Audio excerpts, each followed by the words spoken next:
Pessoal, a gente vai falar sobre o realismo. A gente fala de realismo, né? Dá uma noção, porque a gente fala tanto dessa questão do desenho realista, da pintura realista naturalista, falando isso pra caramba no Renascimento e depois no Neoclassicismo. Mas vocês percebem que, historicamente, tem um contexto diferente, né? Esse realismo que vocês vão ver agora não é esse realismo clássico, né? Ou neoclássico, tá? Isso tem que ficar claro para vocês. Não é esse realismo que eu posso falar para vocês assim, aquele realismo da antiguidade clássica que nós vimos lá, né, nos idos da antiguidade clássica, ou aquele realismo que nós vimos no neoclassicismo, né? Não é bem isso. Vai ter pinturas realistas da forma que eu expliquei para vocês lá no Renascimento, né? Lá no neoclassicismo, vai sim, né? Mas o foco do realismo agora, aqui no final do século XIX, será essa ideia que é a nudez crua da verdade, né? Ou a verdade crua e nua. Por quê? Esse realismo, gente, ele não vai estar preocupado tecnicamente com a questão dos caminhos da pintura, da escultura, da literatura, né? Com um caminho realista, com o caminho da imitação da natureza. Mas ele vai estar preocupado com o social, né? Então, esse realismo é um realismo de denúncia social, tá? Isso que eu quero que vocês prestem atenção. Então, é diferente, né, do realismo do realismo que o neoclassicismo propõe, do realismo que o Renascimento propõe e do realismo que a Antiguidade Clássica propôs, né? Então já começa por aí. Olha só as diferenças. Principalmente, gente, diferenças temáticas, né? Então vamos lá. Vamos ver essa ideia de realismo. O realismo foi um movimento artístico e cultural que se desenvolveu na segunda metade do século XIX. A característica principal deste movimento foi a abordagem de temas sociais e um tratamento objetivo da realidade do ser humano. Então, gente, os artistas vão sair daquela ideia neoclássica, né, da ideia romântica, aliás, né, que era o quê? Aquela ideia de retratar fatos históricos mais idealizados, né, um piquenique na relva, né, ou aquela ideia do rococó, né, enfim, aquela ideia, essas ideias, ou as ideias idealizadas do romantismo, né? Essa mulher com o poder de conquista do homem, né? Fatos históricos, fatos dramáticos com muita emoção, lembrando que não é barroco, tá? Quando falo fatos dramáticos com muita emoção do romantismo, né? Vai falar principalmente de fatos históricos idealizados que tem uma carga emocional. Então, essa ideia, quando chega no realismo, cai um pouco por terra, porque o romantismo é um pouco a expressão do que a burguesia da época quer, né? E também vai falar também, obviamente, bastante das revoluções, como a Revolução Francesa, que é muito mais o seu caminho artístico, vamos dizer, estético, vamos dizer assim, ele é muito mais romântico do que propriamente neoclássico, né? Uma prova disso tudo, você vê aquela famosa obra do Delacroix, A Liberdade Guiando o Povo. Aliás, na Liberdade Guiando o Povo, pessoal, uma curiosidade que eu esqueci de mencionar, né? Aquela mulher com os seios desnudos carregando a bandeira da França, que é inspirada nas deusas gregas romanas da liberdade, ela tem um nome, Mariana, né? ela chama Mariana, né? Que vem de uma mistura de Maria, de Santa Maria com Santana, enfim. Tá? Então, essa é uma curiosidade para vocês.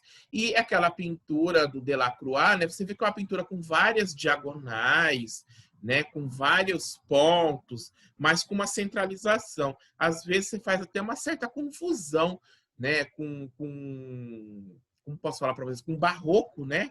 Tem algumas ideias barrocas ali, mas só as ideias, né? Algumas ideias, que na verdade é um quadro expressivamente romântico. Então, gente, quando... Deixa eu ver aqui, pessoal. Sim, bom dia, pessoal. Bom dia a todos quem está chegando aí, tá? Nós estamos falando sobre o realismo hoje. Na apostila é o capítulo 8, da página 81, ainda no volume 1, livro 1, tá bom? Bom, pessoal, então, a ideia do realismo, então, quando surge, vai em oposição ao romantismo e ele vai dialogar aquelas pessoas que ninguém quer ver, né? O tratamento é um tratamento objetivo da realidade do ser humano, né? O ser humano que está à nossa volta, o ser humano em potencial e aqueles que, de repente, precisa ser visto, né? Nós sabemos que o século XIX, final do século XVIII, na Europa, são séculos de plena industrialização e desenvolvimento tecnológico, no qual as pessoas estão se fixando na cidade, né? Nas zonas urbanas. Não tem mais aquelas invasões do qual todo mundo tem que correr, não sei aonde, né? Tem que ir embora e tal. Isso começa a desenvolver uma cultura urbana, uma sociedade urbana, do qual também vai ter os seus problemas. Aliás, gravíssimos problemas sociais, né? Por exemplo, jornadas excessivas de trabalho, né? Cada trabalhador daquele trabalhava 20, 22 horas por dia, né? Também da família inteira trabalhar naquelas fábricas de tecido, desde o chefe da família, sei lá, o homem, a mulher, né? E até as crianças iam, né, para essa fábrica de tecido, ou beneficiamento de grãos, enfim. Então, não tinha-se uma regulamentação, uma lei que valorizasse o ser humano, o bem-estar humano, né? De que precisa descansar, que precisa pelo menos um dia de folga, que tem um limite de horário para trabalhar, né? Então, não existia nada disso, né, gente? E, como não existia nada disso, obviamente a sociedade começa a sucumbir com os problemas que vão surgindo, né? Um dos problemas gravíssimos que vai ter nessa sociedade do século XIX, né? Além da pobreza exacerbada, né? Extremamente agressiva, né? Essa jornada exaustiva de trabalho, no qual as pessoas vão ficando depressivas, vão adoecendo, vai ser o problema com suicídio, né? Vai ter, assim, altas taxas de suicídio. Por quê? As pessoas estavam adoecendo mentalmente, né? Entrando num processo de depressão, né? Até que é convidado, né? Por exemplo, Durkheim é convidado a estudar, né, esse fenômeno, né? Porque é um fenômeno, uma problemática social e de saúde pública. Bom, dentro dessa questão, pessoal, surgem outros problemas, como prostituição infantil, né? A prostituição em geral começa a ser um problema também ali, né, no desenvolvimento, né? Quando eu falo assim, problema, pessoal, não que a prostituição seja um problema em si, mas o desenvolvimento dela nessas regiões começa a acarretar o desenvolvimento também, que eu havia mencionado antes, da prostituição infantil. Então, começa a surgir vários tipos de problemas urbanos, né? De saneamento básico, enfim, várias outras coisas.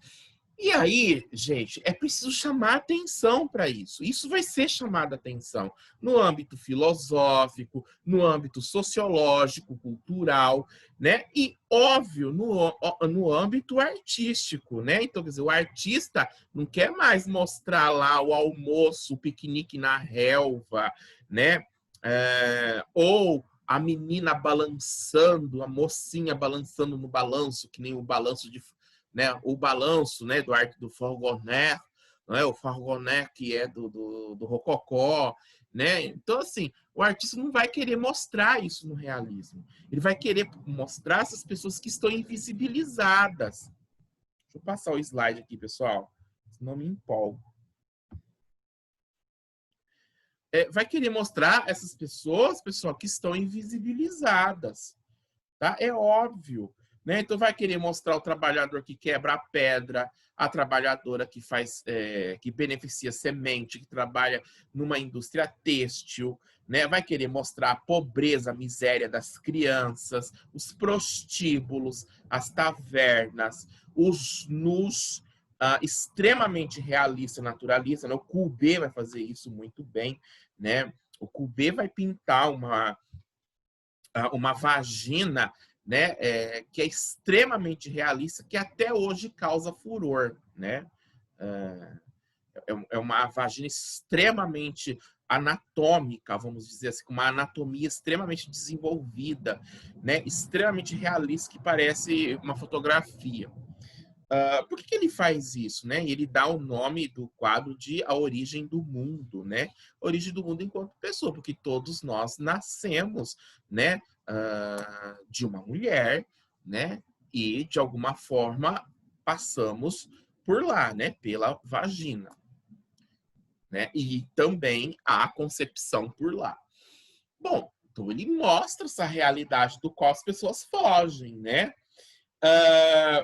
Então, o realismo vai ser muito de mostrar essa real do que as pessoas não querem ver.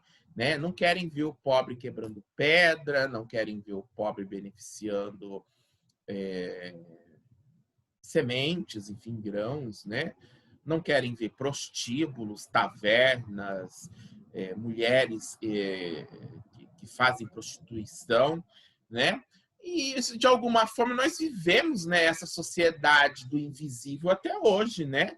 Nós ignoramos certa situação e não queremos debater, não queremos conversar sobre, né? Nós temos muito disso. Né? Por que a arte é tão execrada e às vezes tão combatida em alguns grupos ultraconservadores?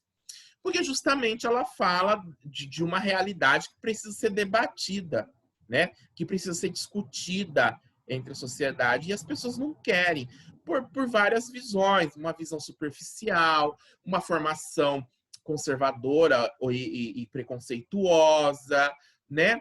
Várias coisas, ou porque faz aquilo, né?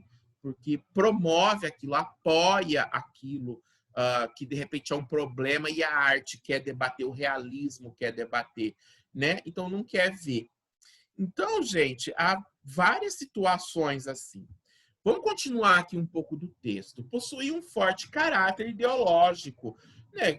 E o que eu falei para vocês, o realismo vai denunciar, né, esses problemas sociais da época. São problemas sociais que estão surgindo.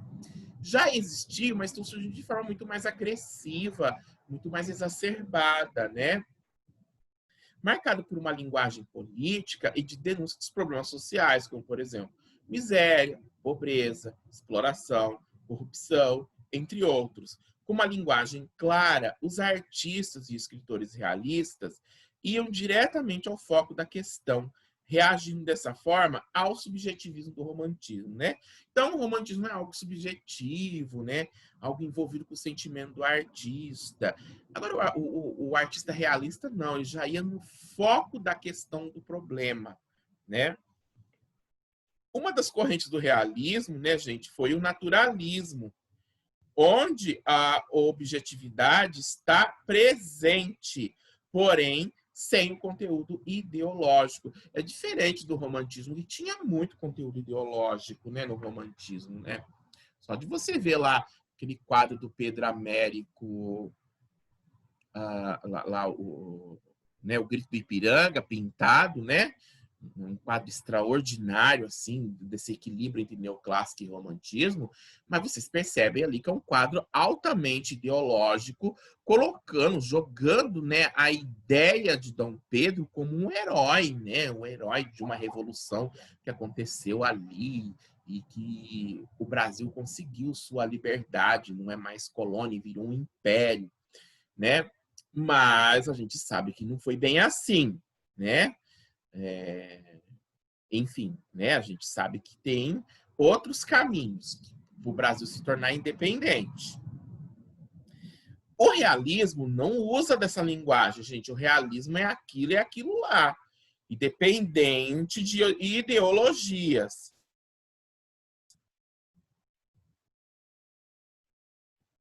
Ok? Então, pessoal, se o Courbet, né, o Gustavo Courbet vai ser um grande representante do realismo, né?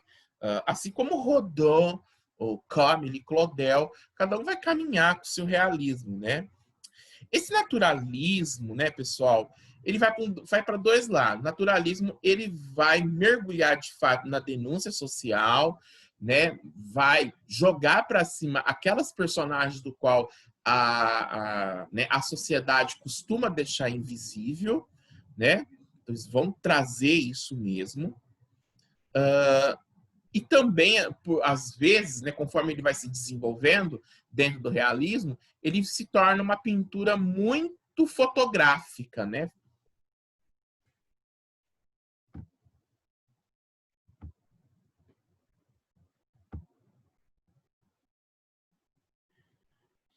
O positivismo, outra vertente do realismo, atribuiu valores humanos na explicação de diversos assuntos. Os positivistas abandonaram a busca de explicação de fenômenos externos e sim buscar explicar coisas mais práticas e presentes na vida do homem.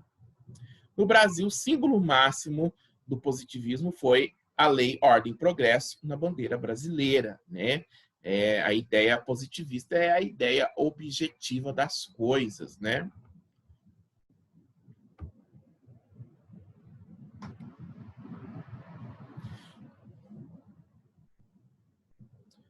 Vamos lá, gente. As características do realismo nas obras de arte. Despreza a imaginação romântica, né? Despreza aquela ideia subjetiva. Descreve a realidade e fala sobre o que está acontecendo de verdade.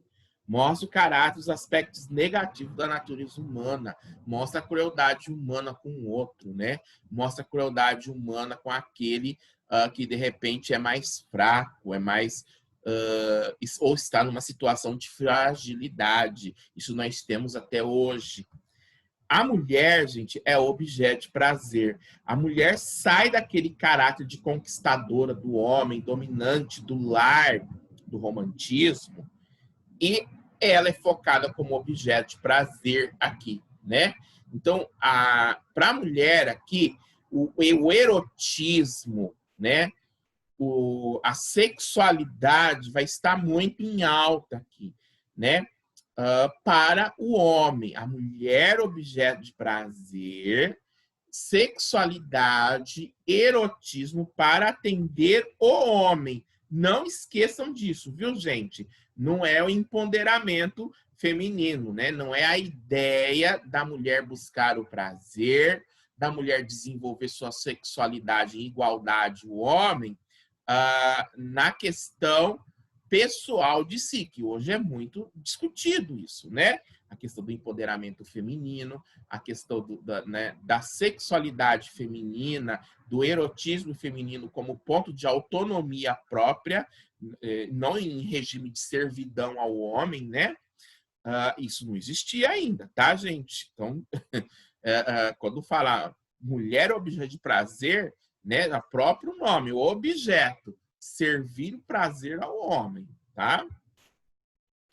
A partir de denúncias, mostra a realidade dos fatos.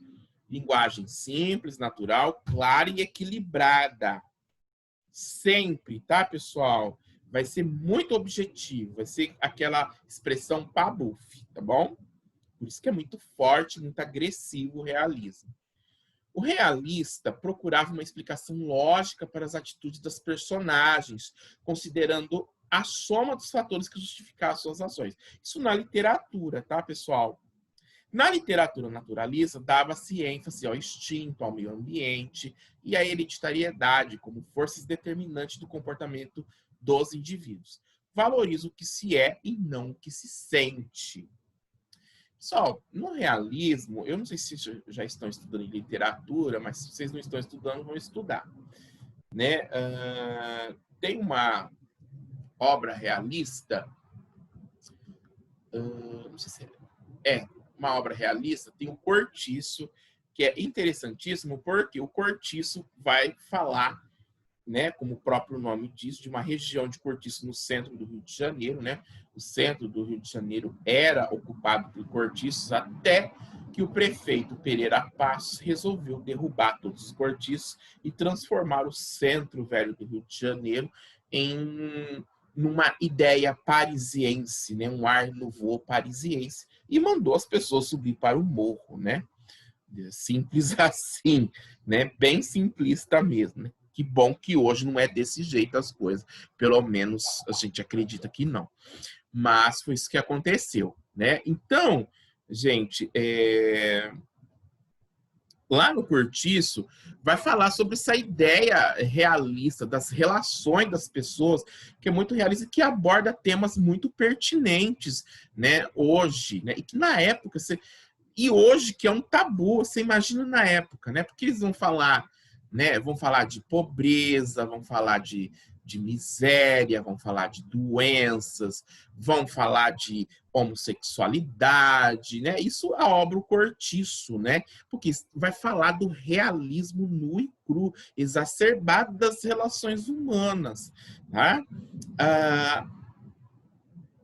E a obra de arte, ela vai nesse caminho também. A obra de arte que eu falo, a pintura, o teatro, tá? Vão nesse caminho. Talvez a escultura vá para um caminho meio que o contrário disso, tá? Mas só para vocês terem ideia, né? Tem um livro, acho que é o Primo Basílio. O Primo Basílio, pessoal, na hora que o primo, né, se envolve, né, com a mulher do primo dele e tal, e a mulher apaixonada por folhetins. Folhetins eram escritos, né, que lançavam um capítulo por semana nas revistas ou jornais da época, né? Era uma espécie de novela, né, que você seguia, só que você seguia uma novela lendo, né? Obviamente não tinha televisão nem rádio.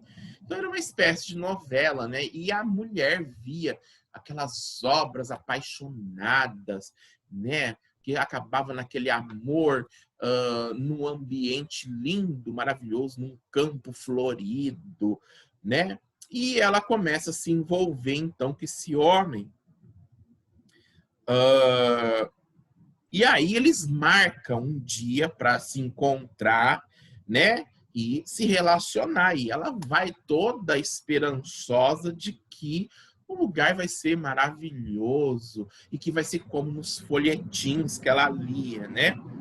E quando ela chega no lugar que ambos marcaram para se encontrar, ela tem uma decepção muito grande, né? Porque é um quartinho de pensionato em cortiço, né? E o autor descreve de uma maneira muito naturalista todo o quarto, para você sentir junto a decepção que a personagem está sentindo. Que para ela foi uma quebra muito grande, né? Uma decepção muito grande, né? Aquela coisa que existe lá do... Sempre tem aqueles memes, né? Aqueles memes no Face, né? Como é que é? Expectativa e realidade, né? Já viram esses memes no Face? Expectativa e realidade? O pessoal brinca muito com isso, mais ou menos isso. Ela tinha uma expectativa e ela foi lá e viu que tinha era uma realidade, era outra realidade, né? Então a expectativa dela era se encontrar num quarto maravilhoso com pétalas de rosa, né? Com um rosé para ser servido, né? Enfim, né, sei lá, uma mesinha com um jantarzinho lá, servindo um peixe ou uma calhandra. E, enfim, não teve nada disso, né? Quando ela entra lá no quarto, é um quartinho sujo, né? Mal cheiroso, quer dizer, fedorento, né? Uma cama, uma caminha de solteiro com um lençol sujo encardido, né?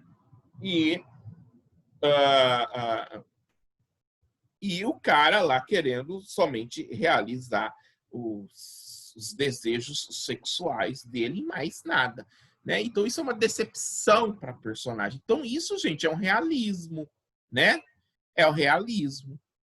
Então, quando a gente fala de realismo, olha só a quebra, né? Do que você tem uma expectativa e vai para a realidade, né? Por isso que se fala muito hoje. Ai, não crie expectativa com nada, tome cuidado, não crie expectativa, né? Não tem muito essa ideia. Aliás, isso é trabalhado até muito em consultórios, né? Com psicólogos, né? Essa ideia de criar expectativa em cima do outro, em cima das coisas, né? Para a gente sempre ter um pouco de calma na hora, né? Mas é uma coisa difícil, né? Quando a expectativa vem, é tão difícil sair. Mas, enfim, só para vocês terem ideia, estou ilustrando para vocês terem essa ideia do que é esse realismo. Gente, eu não vou entrar na escultura agora, eu vou fazer o contrário. Aqui está a escultura na sequência. Eu volto com a escultura depois. Eu quero entrar direto na pintura, porque a escultura ela faz um caminho meio contrário dessas ideias do realismo.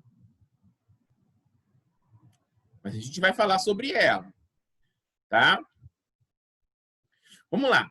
Então, gente, dentro da pintura, o realismo, principalmente na pintura onde as obras retratavam cenas do cotidiano, das camadas mais pobres da sociedade, o sentimento de tristeza, né, pessoal, expressa-se claramente através de cores fortes e também mostravam o quê? Aquilo que eu falei para vocês, meretrizes, né, dançarinos, né, mendigos, né, aqui tá falando vagabundos, acho essa palavra forte, né, enfim. Então, nós temos essa obra aqui do Courbet. O Courbet vai ser um grande representante do realismo, né? Então, o Courbet fala que pinta as coisas como elas são. E nós vamos analisar essa obra. Nós temos 6 minutos e 39 segundos, dá tempo. Então, nós temos essa obra do Courbet, que é as mulheres peneirando trigo.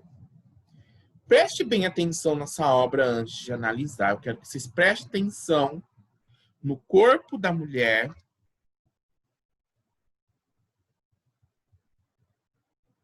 no cenário em volta.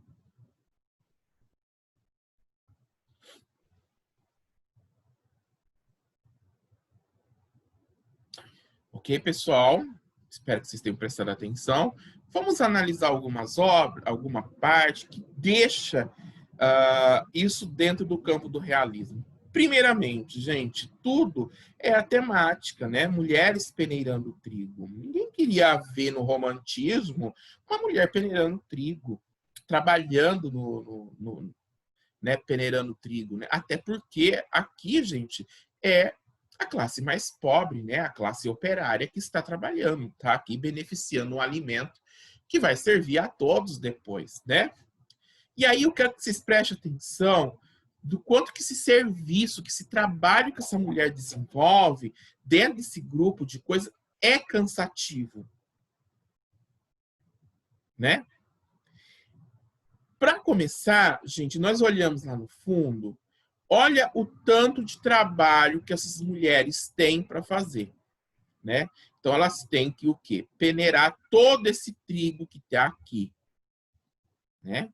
Então, são 3 sacos grandes de trigo. Então, a primeira coisa, né, que o Courbet vai fazer é mostrar o volume de trabalho. Depois, pessoal, que ele mostrou esse volume de trabalho, ele coloca essa mulher na frente, escolhendo trigo, mas ele coloca aqui, essa mulher escolhendo trigo, e olha só o quanto de trabalho aqui, ó, esparramado pelo chão, dentro da cesta. Então, olha só, e ela aqui escolhendo trigo, né, encostada. Porém, ele não quer que você preste muita atenção aqui. Mas eu estou analisando para vocês que ele constrói um contexto para chegar na imagem principal. Essa imagem principal, ela provoca um desconforto quando nós olhamos, né? Por quê? Ela está de joelho, ele coloca ela com um vestido vermelho e branco, né, para dar o destaque na pintura, e obviamente ele trabalha com um pouco de técnica de escorço, né? Ele aumenta um pouco ela, mas uma coisa que quero que vocês prestem atenção é ela de joelho numa posição extremamente desconfortável, né? Não mostra o rosto dela e também aqui não deixa evidente o rosto dessa mulher, ele só mancha. Isso é uma característica do realismo, não ficar mostrando claramente o rosto dos personagens, porque ele quer que você vê um todo, né? E aí você percebe que aqui nessa mulher é bem desenvolvido, né? Ela tem os braços extremamente desenvolvidos, forte, o tronco dela aqui com os ombros é bem desenvolvido, né? O pescoço aqui, né? Porque ele quer mostrar a força do trabalho braçal aqui. Ela peneirando esse trigo, né? Continuamente, né? Ela tem que fazer render o trabalho, né? Então ela peneira o trigo, joga esse trigo para cá e a outra vai tirando as outras partezinhas, né? E aí tem esse menino que trabalha nesse forno de secagem do trigo, né? Secar a umidade do trigo, né? E é o menino do quê? Dos 10 anos, olha só. Um menino de 10, 9 anos que era, vamos dizer assim, que era para estar estudando, fazendo outras coisas, brincando, ele está aqui ajudando no desenvolvimento de uma atividade pesada, né? Então ele já trabalha. Então ele joga isso aqui também, ó. E ele foca a cena aqui, dando destaque para essa mulher que está de costa. Ele faz propositalmente colocá-la de costa, porque ele quer que você enxerga, né, as atividades do qual eles estão desenvolvendo dentro do realismo. Então, essa é uma obra bem simbólica do Courbet, né, do qual peneirando trigo, né, e você percebe, né, que é até meio angustiante, né? Eu não sei se vocês tiveram a sensibilidade de observar, mas tem uma angústia dessa mulher de joelho, né, peneirando sem parar o trigo, né? Eu não sei, né, vocês, enfim, mas eu não aguento ficar 2 minutos de joelho, imagina, né? Então você imagina ela horas e horas peneirando o trigo assim de joelho, né? Enfim, a forma que tem que fazer o trabalho exige que ela fique de joelho para peneirar esse trigo. Então vamos lá. Dentro dessas características, obviamente que ele coloca aqui algo para chamar atenção nessa mulher, coloca de costa com um vestido vermelho, desenvolve o tronco dela, desenvolve aqui o pescoço, né? Pessoal, falta 1 minuto, eu vou interromper o compartilhamento e nós voltamos, tá bom? Voltaremos. Agora vocês têm 20 minutos de intervalo e voltaremos meio-dia, tá bom? Até mais. Daqui a pouquinho estamos de volta, 20 minutinhos para vocês, pessoal. Tomar uma água, um café.